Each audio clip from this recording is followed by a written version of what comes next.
Qui a réussi à tenir, qui a réussi à continuer à avoir une communauté et qui est de plus en plus importante et évidemment qui aujourd'hui, depuis que le métavers de Mark Zuckerberg a du mal à démarrer, tout le monde revient dans Second Life. Et puisqu'on est ici dans le BIM, je voulais juste vous montrer, il y a une photo là-bas, pendant 3 ans, dans la vitrine d'un des plus grands agents immobiliers à Nice, qui vendait toutes les villas à Saint-Jean-Cap-Ferrat, il y a eu des biens virtuels de vendus, des maisons virtuelles qui se vendaient, mais faussement en fait, côté de Monaco.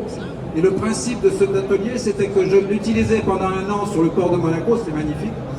Et par la suite, il restait visitable dans le monde virtuel. Donc il est toujours présent dans le monde virtuel. J'imaginais qu'avec la télévision et les nouveaux réseaux, l'artiste deviendrait une créature et plus un créateur. Donc maintenant, je vis réellement à travers ce personnage qui est l'artiste. Je ne suis pas l'artiste, hélas. Mais par exemple, celle-ci, elle est intéressante parce que c'est le palais royal de Caserte, qui est le plus grand palais royal au monde. Et donc là, on passe au-dessus des maquettes, dans la maquette d'une grande expo à Nice. Il y a aussi un hôpital. Et l'hôpital, c'est intéressant parce qu'il y a une maternité pour les jeux de rôle. Donc il y a des jeux de rôle qui se passent dans la maternité.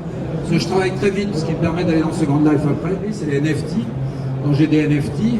Mais en même temps, j'ai vendu en 2007 des biens virtuels à la foire de Strasbourg et pour le Crédit Agricole, donc, qui était dans Second Life à l'époque et qui avait acheté un certain nombre d'œuvres et qui avait vendu même pour le Téléthon des œuvres virtuelles.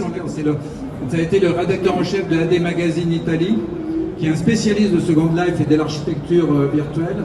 Il avait créé le premier conservatoire des architectures virtuelles. Parce qu'il faut savoir que quand j'étais jeune, moi j'utilisais le rendu Gouraud.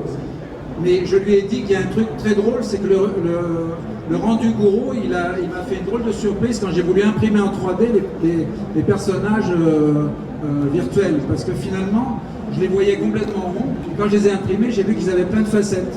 Et c'est grâce à Henri Gouraud qu'il y avait ce côté lisse des personnages. Mais une fois qu'on les